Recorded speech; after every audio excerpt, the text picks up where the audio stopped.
আজ আপনাদের সঙ্গে শেয়ার করব রেশমি কাবাব। মাংসগুলো ছোট ছোট করে কেটে নেব। এখানে আপনারা চিকেন ও ব্যবহার করতে পারেন, আমি মটন ব্যবহার করেছি।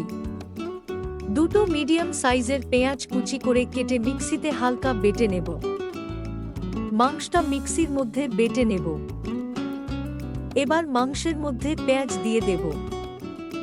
এবার একে একে সমস্ত মশলাগুলো দিয়ে দেব। প্রথমে দেব জিরে ও ধনে গুঁড়ো,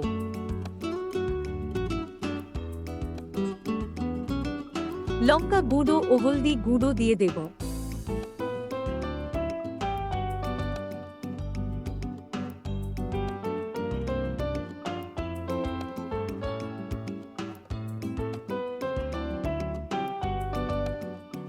এবার সামান্য দারচিনি গুঁড়ো ও এলাচ গুঁড়ো দিয়ে দেব।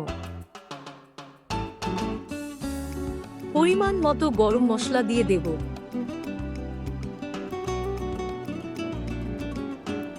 একটু গোলমরিচ গুঁড়ো দিয়ে দেব। পরিমাণ মতো লবণ দিয়ে দেব। সামান্য চিনি দিয়ে দেব। একটা লেবুর রস,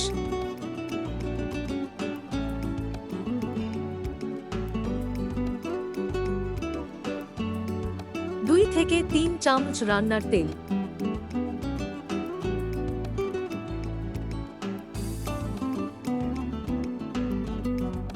এক চামচ আদা রসুন বাটা,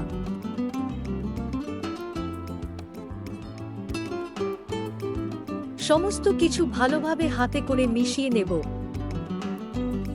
এবার 5 থেকে 10 মিনিট এটা রেস্টে রেখে দেব। 10 মিনিট পর আবার একবার ভালোভাবে সবকিছু মিশিয়ে নেব। একটা চামচ নিয়ে ভালোভাবে কাবাবগুলো শেপ দিয়ে দেব। আমি ভিডিওতে যেভাবে শেপ দিচ্ছি ঠিক সেভাবেই শেপ দিবেন।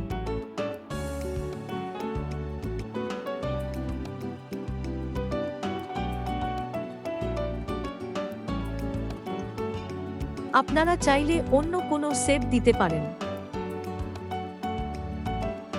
একটা একটা করে সব কাবাবগুলিতে শেপ দিয়ে দেব।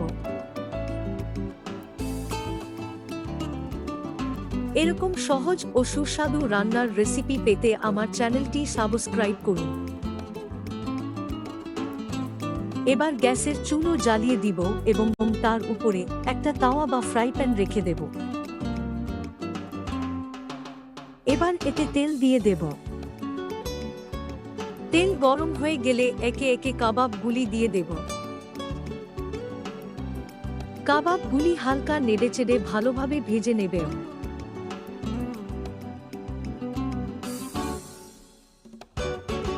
লাইক করুন এবং নতুন ভিডিও পেতে আমাদের চ্যানেলটি সাবস্ক্রাইব করুন।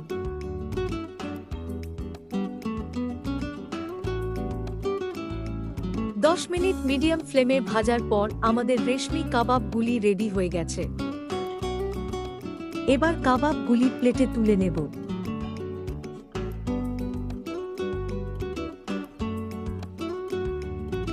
আর এভাবেই খুব সহজেই তৈরি হয়ে গেল রেশমি কাবাব।